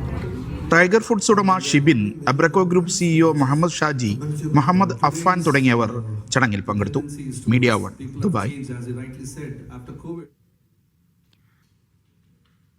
ഡിസംബർ 3 46ാമത് ഗൾഫ് സമ്മിറ്റിന് വേദിയാകാൻ ഒരുങ്ങുകയാണ് ബഹ്റൈൻ. അതിന്റെ ഭാഗമായി ബഹ്റൈൻ നാഷണൽ മ്യൂസിയത്തിൽ GCC പവലിയൻ ഒരുക്കിയിട്ടുണ്ട്. സമ്മിറ്റിന്റെ ഭാഗമായി ഏകദേശം 120ഓളം വിഷയങ്ങളിൽ ഇവിടെ പ്രദർശനങ്ങൾ ഒരുക്കിയിട്ടുണ്ട്. അതിന്റെ ഭാഗമായി നിരവധി സന്ദർശകരാണ് ബഹ്റൈൻ നാഷണൽ മ്യൂസിയത്തിൽ എത്തിക്കൊണ്ടിരിക്കുന്നത്. GCC അംഗരാജ്യങ്ങളുടെ പതാകകളും സ്ഥാപക നേതാക്കളുടെ പ്രസ്താവനകളും കൊണ്ട് അലങ്കരിച്ച പ്രവേശന കവാടത്തിൽ നിന്നാണ് പവലിയൻ ആരംഭിക്കുന്നത്. ഗൾഫ് രാജ്യങ്ങളുടെ ഐക്യത്തിന്റെ പ്രതിഫലനം കൂടിയാണ് തുടർന്നങ്ങോട്ടുള്ള ഓരോ കാഴ്ചകളും. ഗൾഫ് സഹകരണ കൗൺസിൽ രൂപീകരണത്തിന് മുമ്പുള്ള ആദ്യകാല സംഭവങ്ങളും ചിത്രങ്ങളും മറ്റ് രേഖകളും പവലിയന്റെ ആദ്യ വേദികളിൽ കാണാം. പിന്നീട് അങ്ങോട്ട് പോകുമ്പോൾ അംഗരാജ്യങ്ങൾ തമ്മിൽ പല ഘട്ടങ്ങളിൽ നടന്ന കൂടിക്കാഴ്ചകളുടെ വിവിധ ചരിത്രരേഖകളും അപൂർവ ചിത്രങ്ങളും കാണാൻ സാധിക്കും. ഗൾഫ് രാജ്യങ്ങൾ തമ്മിലുള്ള സഹകരണം ഉറപ്പാക്കുന്നതിനും കൗൺസിൽ രൂപീകരണവുമായി ബന്ധപ്പെട്ടും 1981 മെയ് 25 അബുദാബിയിൽ വെച്ച് നടന്ന GCC ചാർട്ടർ ഒപ്പുവെച്ച ചരിത്ര സംഭവവും പ്രദർശനത്തിന്റെ ഭാഗമാണ്. And this is the pavilion during the Gulf Summit. It is open for 1 month. We have 120 topics and it is open from 9 a.m. to 8 p.m. Bahrain national മ്യൂസിയത്തിൽ ഒരുക്കിയിരിക്കുന്ന ഒരു പ്രദർശന നഗരിയിലാണ് നമ്മളിപ്പോൾ ഉള്ളത്. ഇവിടെ ഞാൻ വന്ന മുതൽ ഇത് വ്യാഴാഴ്ച തുടങ്ങി ഈവെൻറ്റിൽ ഒത്തിരി സന്ദർശകർ വരുന്നുണ്ട്. അവർക്ക് വളരെ അട്രാക്റ്റീവായിട്ടും അവർ ഇമ്പ്രസീവായിട്ടും വളരെ അറിയാൻ പറ്റുന്ന പല കാര്യങ്ങളും അതുപോലെയുള്ള പുരോഗതിയും പഴയകാല ചരിത്രങ്ങളൊക്കെ ഇതിനകത്ത് വിശദീകരിച്ചിട്ടുണ്ട്. അത് നല്ലൊരു അറിവാണ്. ഒരു സന്ദർശകരൊക്കെ വളരെ തൃപ്തിയായിട്ടാണ് ഇവിടുന്ന് പോകുന്നത്. നല്ലൊരു പ്രദർശന നഗരി, നല്ലൊരു തയ്യാറെടുപ്പോട് കൂടിയിട്ടാണ് ഇത് നടന്നു പോകുന്നത്. പവലിയന്റെ പ്രധാന ആകർഷണങ്ങളിൽ ഒന്ന് ഗൾഫ് രാജ്യങ്ങൾ ഒരുമിച്ച് ചേർന്ന് കൈവരിച്ച പദ്ധതികളുടെയും നേട്ടങ്ങളുടെയും വിപുലമായ പ്രദർശനമാണ്. 2003 ആരംഭിച്ച കസ്റ്റംസ് യൂണിയൻ, ഏകീകൃത കസ്റ്റംസ് നടപടികൾ, സിംഗിൾ എൻട്രി പോയിന്റ് സംവിധാനം, GCC കോമൺ മാർക്കറ്റ് തുടങ്ങിയ ഗൾഫ് മേഖലയുടെ സംയുക്ത നേട്ടങ്ങളെ വിശദമാക്കുന്ന ഇൻഫോഗ്രാഫിക്സും പവലിയനിൽ കാണാം. 2030 വരാനിരിക്കുന്ന GCC റെയിൽവേ പ്രൊജക്ട് സംബന്ധിച്ച വിശദമായ വിവരങ്ങളും പ്രദർശനത്തിന്റെ ഭാഗമായി ഒരുക്കിയിട്ടുണ്ട്. 6 അംഗരാജ്യങ്ങളെയും തമ്മിൽ ബന്ധിപ്പിക്കുന്ന മേഖലയിലെ ആദ്യ അന്താരാഷ്ട്ര റെയിൽവേ പ്രൊജക്ടായ GCC റെയിൽവേയുടെ യാത്രാനുഭവം വിർച്വൽ റിയാലിറ്റിയിലൂടെ ഇവിടെ എത്തുന്നവർക്ക് ആസ്വദിക്കാമെന്നതും പ്രത്യേകതയാണ്. 46ാമത് GCC ഉച്ചകോടിയെ അനുസ്മരിക്കുന്നതോടൊപ്പം ബഹ്റൈനിലെ പൗരന്മാർക്കും സന്ദർശകർക്കും ഗൾഫ് രാജ്യങ്ങളുടെ ഐക്യവും സമഗ്രമായ പദ്ധതികളും നേരിട്ടറിയാനും മനസ്സിലാക്കാനും സാധിക്കുന്ന വേദി കൂടിയാണ് ഈ പ്രത്യേക pavilion. Shafi Shajahan, media 1, Bahrain. ഞാൻ മറ്റൊരു റിപ്പോർട്ടിലേക്ക് പോവുകയാണ്. നമ്മളെല്ലാവരും ഗോൾഡൻ വിസ എന്ന് കേട്ടിട്ടുണ്ടല്ലേ? പക്ഷേ ഇത് ആർക്കൊക്കെ എങ്ങനെയൊക്കെ ലഭിക്കുമെന്ന കാര്യത്തിൽ പലർക്കും ഒരു ധാരണക്കുറവുണ്ട്. ഇപ്പോഴത്തെ ബഹ്റൈനിൽ ഈ ഗോൾഡൻ വിസ നടപടികൾ എളുപ്പമാകുന്നു എന്ന റിപ്പോർട്ടുകളാണ് വരുന്നത്. അപ്പോൾ അതെങ്ങനെയാണെന്ന് നമുക്ക് വിശദമായി നോക്കാം. സാധാരണഗതിയിൽ ഈ ഗോൾഡൻ വിസയ്ക്ക് അപേക്ഷിക്കുന്ന സമയത്ത് അതിനൊരു റിയൽ എസ്റ്റേറ്റ് നിക്ഷേപ പരിധി ഉണ്ടാകാറുണ്ട്. ആ നിക്ഷേപ പരിധി ഇപ്പോൾ കുറച്ചിരിക്കുകയാണ് ബഹ്റൈൻ. അതിൽ തന്നെ റിയൽ എസ്റ്റേറ്റ് മേഖലയ്ക്ക് കൂടുതൽ ഉണർവേകുക അല്ലെങ്കിൽ അതിനെ ശക്തി പകരുക എന്നുള്ളതാണ് അധികൃതർ ഇതിലൂടെ ലക്ഷ്യമിടുന്നത്. അതേസമയം തന്നെ വിദേശ നിക്ഷേപകരെ കൂടുതൽ ഈ ഗോൾഡൻ വിസ കാര്യങ്ങളിലേക്കൊക്കെ എത്തിക്കുക അല്ലെങ്കിൽ അവരെ ഇതിനാകർഷിക്കുക എന്നുള്ളതാണ് അതിലെ പ്രധാനമായ ഒരു ലക്ഷ്യമായി കാണുന്നത്. ഇതിലെ ഈ നിക്ഷേപ പരിധി കുറച്ചതിനെ കുറിച്ച് പറഞ്ഞല്ലോ. അപ്പോൾ അതെങ്ങനെയാണെന്ന് നോക്കാം. ഇതുവരെ 2 ലക്ഷം ബഹ്റൈൻ ദിനാറാണ് ഉണ്ടായിരുന്നത് ഈ ഗോൾഡൻ വിസയ്ക്ക് അപേക്ഷിക്കുന്നവർക്ക്. ഇപ്പോൾ അത് 1.30 ലക്ഷം 1,30,000 ദിനാറായി കുറച്ചിരിക്കുകയാണ്. ഏതാണ്ട് 70,000 ദിനാറിന്റെ കുറവാണ്, ബഹ്റൈൻ ദിനാറിന്റെ കുറവാണ് അവിടെ വന്നിരിക്കുന്നത്. അത് പലർക്കും ഒരു ആശ്വാസകരമായ കാര്യമായിരിക്കും ഇത്തരത്തിൽ ഗോൾഡൻ വിസയ്ക്ക് വേണ്ടി അപേക്ഷിക്കാൻ ആഗ്രഹിക്കുന്നവർക്ക്. അപ്പോൾ ഇത് ആർക്കൊക്കെയാണ് ലഭിക്കുക എന്ന് നോക്കാം. ഒന്നാമതായി പറഞ്ഞതുപോലെ തന്നെ റിയൽ എസ്റ്റേറ്റ് നിക്ഷേപകർക്കാണ് ഇതിന് അപേക്ഷിക്കാനുള്ള അവസരമുള്ളത്. അതിനോടൊപ്പം തന്നെ 5 വർഷമായി ബഹ്റൈനിൽ ജോലി ചെയ്യുന്നവരായിരിക്കണം. അവർക്ക് ഏകദേശം 2,000 ദിനാറിലധികം പ്രതിമാസ ശമ്പളമുള്ളവരായിരിക്കണം. അവർക്കും ഇതിനു വേണ്ടി അപേക്ഷിക്കാവുന്ന. ഒപ്പം തന്നെ കുറഞ്ഞത് 15 വർഷം ജോലി ചെയ്യുകയും പ്രതിമാസം 2,000 ദിനാറോ അതിൽ കൂടുതലോ പെൻഷൻ വാങ്ങുന്നവർക്കും ഈ ഗോൾഡൻ വിസയ്ക്ക് വേണ്ടി ഇപ്പോൾ അപേക്ഷിക്കാവുന്നതാണ്. പിന്നെ രാജ്യത്തിന് പുറത്തുള്ളവരാണെങ്കിൽ പ്രതിമാസ പെൻഷൻ 4,000 ബഹ്റൈൻ ദിനാറോ അതിൽ കൂടുതലോ ഉള്ളവർക്കും ഗോൾഡൻ വിസയ്ക്ക് വേണ്ടി അപേക്ഷിക്കാം. അതുപോലെ തന്നെ സംരംഭകർ, ഉയർന്ന വൈദഗ്ധ്യമുള്ള പ്രൊഫഷണലുകൾ, സമ്പദ് വ്യവസ്ഥയ്ക്ക് സംഭാവന നൽകാൻ ശേഷിയുള്ളവർ, ഇവരൊക്കെ ലക്ഷ്യമിട്ടാണ് ഇത്തരത്തിൽ ഗോൾഡൻ വിസ ഉൾപ്പെടെയുള്ള കാര്യങ്ങളൊക്കെ നടപ്പിലാക്കി വരുന്നത്. അപ്പം അവർക്കൊക്കെയും അപേക്ഷിക്കാനുള്ള ഒരു അവസരം കൂടിയുണ്ട്. ഇനി ഈ ഗോൾഡൻ വിസയുടെ നേട്ടങ്ങൾ എന്തൊക്കെയാണ്, അല്ലെങ്കിൽ ഇതിന് അപേക്ഷിച്ച് ഗോൾഡൻ വിസ ലഭിക്കുന്നവർക്ക് എന്തൊക്കെ നേട്ടങ്ങളാണ് ലഭിക്കാൻ പോകുന്നത് എന്ന് നോക്കാം. ഈ സ്ഥിര താമസത്തിനുള്ള ഒരു അനുമതി ഈ ഗോൾഡൻ വിസ ഉള്ളവർക്ക് ഉണ്ടാകും. ഒപ്പം തന്നെ നിബന്ധനകൾ പാലിച്ച് ഗോൾഡൻ വിസയുടെ നിബന്ധനകളെല്ലാം പാലിക്കുകയാണെങ്കിൽ ഓരോ 10 വർഷത്തിലും ഇത് പുതുക്കി നൽകും എന്നുള്ളത് കൂടിയാണ്. അപ്പോൾ ഈ ഗോൾഡൻ വിസക്കാർക്ക് പങ്കാളികൾ ഉണ്ടാകും, മക്കളുണ്ടാകും, മാതാപിതാക്കൾക്കും ഇവരെ തന്നെ വളരെ എളുപ്പത്തിൽ തന്നെ സ്പോൺസർ ചെയ്ത് അവരോടൊപ്പം ബഹ്റൈനിലേക്ക് എത്തിക്കാൻ കൂടി സാധിക്കും. അപ്പോൾ തന്നെ 100% ബിസിനസ്സിൽ ഉടമസ്ഥാവകാശം ഉണ്ടാവും. ഒപ്പം മൾട്ടിപ്പിൾ എൻട്രി രാജ്യത്തിനകത്തേക്കും പുറത്തേക്കും പരിധിയില്ലാതെ പോയി വരാനുള്ള ഒരു അവസരം കൂടിയാണ് ഈ ഗോൾഡൻ വിസ ഉള്ളവർക്ക് ലഭിക്കുന്നത്. ഇതുമായി ബന്ധപ്പെട്ട് കൂടുതൽ വിവരങ്ങൾ ലഭിക്കണമെങ്കിൽ സന്ദർശിക്കാവുന്ന വെബ്സൈറ്റാണിത്. goldenresidency.government.bahrain എന്ന വെബ്സൈറ്റ് സന്ദർശിച്ചാൽ ഇതുമായി ബന്ധപ്പെട്ട് കൂടുതൽ വ്യക്തത നിങ്ങൾക്കിതിൽ വരും.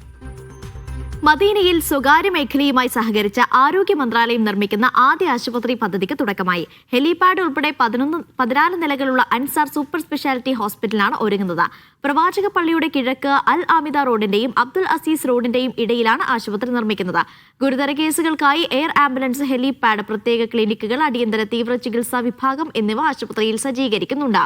മദീനയിൽ എത്തുന്ന തീർത്ഥാടകരുടെ ആരോഗ്യ പരിചരണത്തിനും ആശുപത്രി ഉപകരിക്കും. ക്ഷീരമേഖലയിൽ വിജയഗാഥ രചിച്ച കോട്ടയം കുറവിലങ്ങാട്ടെ പ്രവാസി കർഷകൻ ബിജുമോൻ തോമസിനെ പരിചയപ്പെടാം. 2009 2 പശുക്കളുമായി ആരംഭിച്ച ഫാം ഇന്ന് വലിയ ഫാമായി ഉയർന്നു. ഇതോടെ മികച്ച ക്ഷീര കർഷകനുള്ള പുരസ്കാരങ്ങളും ബിജുവിനെ തേടിയെത്തി.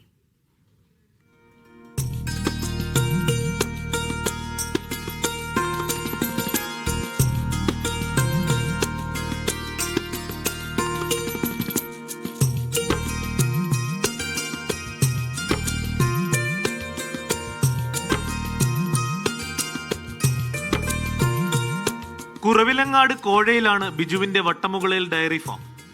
1500 ലിറ്റർ പാൽ ദിവസവും സംഭരിക്കും. HF ജേഴ്സി ഇനത്തിൽപ്പെട്ട 123 പശുക്കളും 65 കന്നുകുട്ടികളും ഫാമിലുണ്ട്.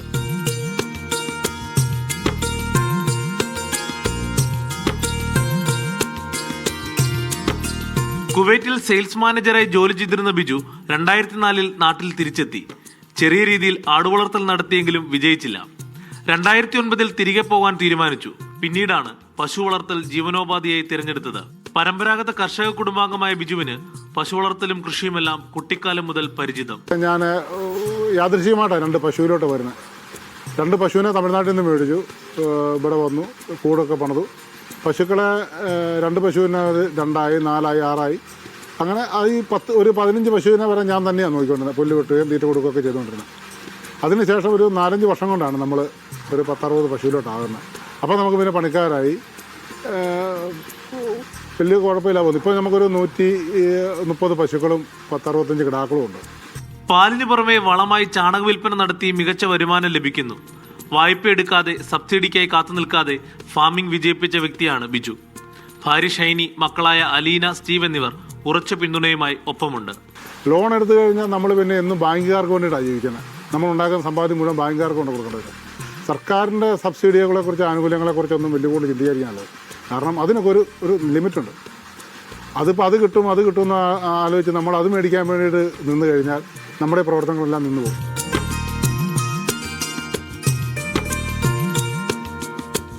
ഫാമിലിയുടെ പിന്തുണ ഇല്ലെങ്കിൽ ഈ ഒരു പ്രസ്ഥാനം നടക്കുകയാണ്. കാരണം ഇതിനകത്ത് എപ്പോഴും ഒരാളുടെ നോട്ടം ഉണ്ടാകും, നമുക്ക് ഉത്തരവാദിത്തപ്പെട്ട ഒരാളുടെ.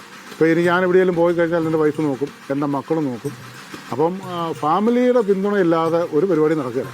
സംസ്ഥാന സർക്കാരിന്റെ ക്ഷീരകർഷക പുരസ്കാരം നിരവധി തവണ ഈ കർഷകനെ തേടിയെത്തി.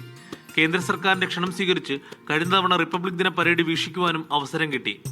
ഫാം ടൂറിസം അടക്കമുള്ള പദ്ധതികളും ഇദ്ദേഹത്തിന്റെ ആലോചനയിലുണ്ട്. ക്യാമറമാൻ അനന്തു സുരേഷിനൊപ്പം ജോസി ബാബു, മീഡിയ 1, കോട്ടയം. ഇനി ചില ഗൾഫ് വാർത്തകൾ ചുരുക്കത്തിൽ.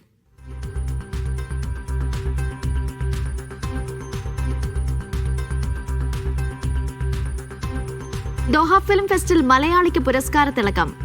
അജ്യാൽ ഷോർട്ട് ഫിലിം വിഭാഗത്തിൽ മലയാളി വിന്ന VR ബോസിന്റെ സുലൈമാനി ചിത്രത്തിന് പുരസ്കാരം. മാരിടൈം ഓർഗനൈസേഷൻ കൗൺസിലിൽ ഇടം നേടി സൗദി. 142 അംഗങ്ങളുടെ വോട്ടുകൾ നേടി. കുവൈത്ത് അറേബ്യൻ ഗൾഫ് സ്ട്രീറ്റിൽ നിയന്ത്രണം. 2 ആഴ്ച അടച്ചിടുന്നത് അറ്റകുറ്റപ്പണിക്കായി. കുടിശ്ശിക അടയ്ക്കുന്നതിൽ വീഴ്ച വരുത്തിയാൽ കനത്ത എൻഫോഴ്സ്മെന്റ് നടപടിയെന്ന് കുവൈത്ത്. കുടിശ്ശിക തീർപ്പാക്കണമെന്നും മന്ത്രാലയം. കുവൈത്ത് സഹകരണ മേഖലയുടെ വാർഷിക വിൽപ്പന 1 ബില്യൺ ദിനാർ കവിയുന്നു. കോപ്പറേറ്റീവ് സംഘം രാജ്യത്തിന്റെ നട്ടെല്ലെന്ന മറിയം അൽ അവാദ്. കുവൈത്തിൽ ആദ്യ ജിയോളജിക്കൽ പാർക്ക് പ്രഖ്യാപിച്ചു. പ്രകൃതി സൗന്ദര്യവും ഭൂമിശാസ്ത്ര പൈതൃകവും ആഗോളവേദിയിൽ ഉയർത്തിക്കാട്ടും.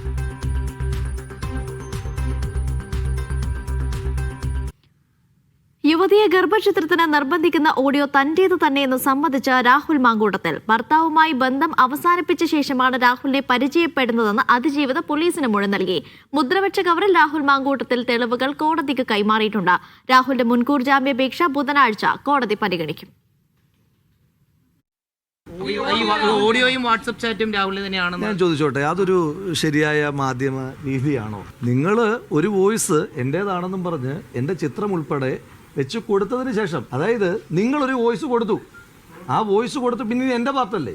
യുവതിയെ ഗർഭചിത്രത്തിൽ നിർബന്ധിക്കുന്ന ഓഡിയോ പുറത്തു വന്നതിന് ശേഷം ഇത് തന്റേതാണെന്ന് ഒരിക്കൽ പോലും രാഹുൽ സമ്മതിച്ചിരുന്നില്ല. എന്നാൽ തിരുവനന്തപുരം ജില്ലാ സെഷൻസ് കോടതിയിൽ കൊടുത്ത മുൻകൂർ ജാമ്യാപേക്ഷയിൽ അത് തന്റെ ശബ്ദമാണെന്ന് രാഹുലിന് സമ്മതിക്കേണ്ടി വന്നു. ഇതോടെ യുവതിയെ ഗർഭചിത്രത്തിന് നിർബന്ധിച്ചതും കൊല്ലുമെന്ന് ഭീഷണിപ്പെടുത്തിയതും രാഹുൽ തന്നെയാണെന്ന് സ്ഥിരീകരിക്കുകയാണ്. ഓഡിയോ മനഃപൂർവ്വം റെക്കോർഡ് ചെയ്ത് യുവതി കൊടുക്കുകയായിരുന്നുവെന്നാണ് രാഹുൽ ആരോപിക്കുന്നത്. വിവാഹിതയായ യുവതി അത് മറച്ചുവെച്ചാണ് അടുപ്പമുണ്ടാക്കിയതെന്നായിരുന്നു രാഹുൽ മാങ്കൂട്ടം അനുകൂലികളുടെ പ്രചരണം. എന്നാൽ ഇത് തെറ്റാണെന്നാണ് യുവതിയുടെ മൊഴി. വിവാഹിതയാണെന്ന വിവരം രാഹുലിനോട് പങ്കുവച്ചിരുന്നുവെന്നാണ് യുവതി അന്വേഷണ സംഘത്തോട് പറഞ്ഞത്. കഴിഞ്ഞ വർഷം ഒക്ടോബർ 22-ാം തീയതിയായിരുന്നു യുവതിയുടെ വിവാഹം. ക്രൂരമായ അനുഭവമാണ് ഭർത്താവിൽ നിന്ന് ഏൽക്കേണ്ടി വന്നത്. ഇതിനെ തുടർന്ന് 1 മാസത്തിന് ശേഷം ഭർത്താവുമായുള്ള ബന്ധം അവസാനിപ്പിച്ചു. പിന്നീട് 5 മാസങ്ങൾക്ക് ശേഷമാണ് രാഹുലിനെ പരിചയപ്പെടുന്നതും അടുക്കുന്നതും. യുവതി ഭർത്താവുമായി അകന്നു കഴിയുകയായിരുന്നെന്ന് മൊഴി നൽകിയിട്ടുള്ള സമയങ്ങളിൽ അവർ ഒരുമിച്ചുണ്ടായിരുന്നുവെന്നാണ് രാഹുലിന്റെ വാദം. യുവതിയുടെ തീരുമാനപ്രകാരമാണ് ഗർഭചിത്രം നടത്തിയെന്ന തെളിവുകളും രാഹുൽ കോടതിയിൽ സമർപ്പിച്ചതായാണ് വിവരം. അതിനിടെ രാഹുൽ ഇന്നലെ തിരുവനന്തപുരത്ത് എത്തിയെന്ന് സ്ഥിരീകരിക്കുന്നതാണ് അഭിഭാഷകൻ കോടതിയിൽ സമർപ്പിച്ചിരിക്കുന്ന മുൻകൂർ ജാമ്യാപേക്ഷ. രാഹുൽ വഞ്ചിയൂരിലെ ഓഫീസിലെത്തിയെന്നാണ് രേഖകളിലുള്ളത്. രാഹുൽ കേരളം വിട്ടിട്ടില്ല എന്നാണ് വിവരം. മീഡിയ 1 തിരുവനന്തപുരം. നമസ്കാരം. ബാലറ്റ് റൈഡിന്റെ യാത്ര തൃശൂർ ജില്ലയിൽ തുടരുകയാണ്. ആനയെ പേടിച്ച് ജീവിക്കുന്ന മനുഷ്യരുടെ അടുത്തേക്കാണ് നമ്മുടെ യാത്ര. അതിരപ്പള്ളി ഗ്രാമപഞ്ചായത്തിലെ നിരവധി വാർഡുകളിലാണ് വന്യമൃഗ ശല്യം കാരണം കർഷകരും സാധാരണക്കാരുമായ ആളുകൾ ബുദ്ധിമുട്ടുന്നത് നമ്മൾ നിരന്തരം വാർത്തകളിൽ കാണുന്നതാണ്. അതിരപ്പള്ളിയിലെ ആനയെ പേടിച്ച് നിൽക്കുന്ന മനുഷ്യരുടെ അടുത്തേക്കാണ്.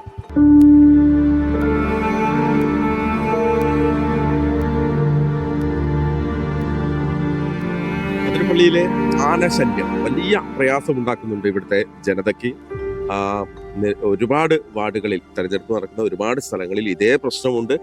നിലവിലുള്ള പ്രശ്നം എന്ന് പറയുന്ന ആന ഇവിടെയുള്ള കൃഷി നശിപ്പിക്കുന്നു എന്നുള്ളതാണ്. മയിൽ വില്ലേജ് എന്ന് പറയുന്ന ഇവിടുത്തെ ഒരു സ്ഥാപനമുണ്ട്.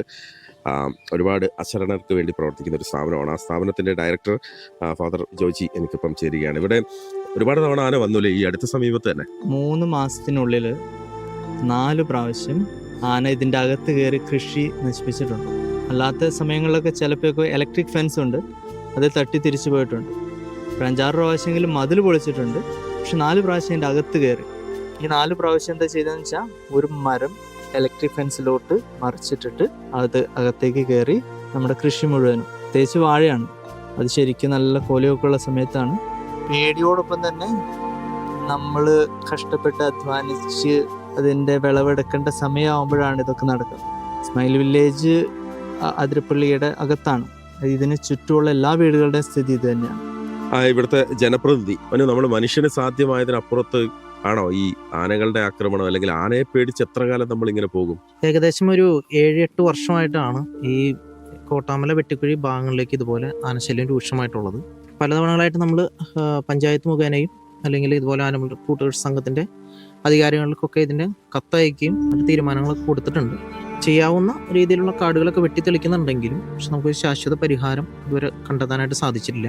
ഞാൻ 1ാം വാർഡിലെ സ്ഥാനാർത്ഥിയാണ്. വോട്ട് ചെയ്യിക്കാൻ പോകുമ്പോൾ ആനശല്യം ആളുകൾ മുഴുവൻ അതിനെക്കുറിച്ച് പറയുന്നുണ്ടാവുമല്ലോ? പറയുന്നുണ്ട്. ഞങ്ങളൊക്കെ വൈകുന്നേരം ആനനെ ഓടിക്കാൻ പോകുന്ന കൂട്ടത്തിലുള്ളവരാണ്. അങ്ങനെയുള്ളവർ തന്നെ അവിടെ വരണം എന്നുള്ള ബേസിലാണ് നമ്മൾ ഭയങ്കര സപ്പോർട്ട് ഉണ്ട്. ഞാൻ ഇങ്ങോട്ട് വന്നപ്പോഴേ ഇവിടെ ഒരു ബോർഡ് കണ്ടു. ഇങ്ങനെ ഒരു ബോർഡ് വെച്ചതിൻ്റെ ഉദ്ദേശം ഇതാണ്: ഇലക്ഷനായിട്ട് വോട്ട് ചോദിച്ച് വരുന്നവർക്ക് കാട്ടൂർ മൃഗങ്ങൾക്ക് വേണ്ടിയിട്ട് കൂടെയാണ് ജനപ്രതിനിധികളെങ്കിൽ നിങ്ങൾക്ക് വോട്ടില്ല. മനുഷ്യനൊപ്പം നിന്നാ വോട്ടുണ്ട്, മൃഗങ്ങൾക്കൊപ്പമാണെങ്കിൽ ഞങ്ങൾ വോട്ട് ചെയ്യില്ല എന്നുള്ളത് തന്നെയാണ് നിർബന്ധമായി പറയുന്നത്. സ്റ്റീഫൻ ഇടപെടുത്ത 2020 സ്ഥാനാർത്ഥി കൂടിയാണ് അല്ലെ? വോട്ട് ചോദിക്കാൻ പോകുന്ന സമയത്തെ നിങ്ങൾ രണ്ടാളും ഒരു പക്ഷേ എതിരായി മത്സരിക്കുന്ന ആളുകളാവും. പക്ഷെ എന്നാൽ പോലും എനിക്ക് ചോദിക്കാനുള്ളത്, രണ്ടുപേരും ഈ വിഷയത്തിൽ ഒന്നായിരിക്കല്ലോ. ഇത് ഞങ്ങളുടെ ഉപജീവന മാർഗ്ഗമാണ്, നമ്മുടെ ജീവന് വേണ്ടിയിട്ടുള്ള ഒരു പോരാട്ടമാണ്. ഇതിൽ ഞങ്ങൾ ഒന്നിക്കുന്നു. അതിരപ്പള്ളി ഗ്രാമപഞ്ചായത്തിലെ ഒരേ വാർഡിൽ പരസ്പരം മത്സരിക്കുന്ന ആളുകളാണ്. പക്ഷെ ഇവർ ഒന്നിക്കുന്ന ഒരു കാര്യം എന്ന് പറയുന്നത് ഇവിടുത്തെ വന്യമൃഗ ശല്യം അത് തുരത്തണം എന്നുള്ളതാണ്. പക്ഷേ ആനയും മുതലയും മലയണ്ണാനും മാനും കുറുനരിയും എല്ലാം തെരഞ്ഞെടുപ്പ് വിഷയമാകുന്ന ഒരു സ്ഥലത്തു നിന്നാണ് നമ്മൾ മടങ്ങുന്നത്. വീണ്ടും നമുക്ക് മറ്റൊരു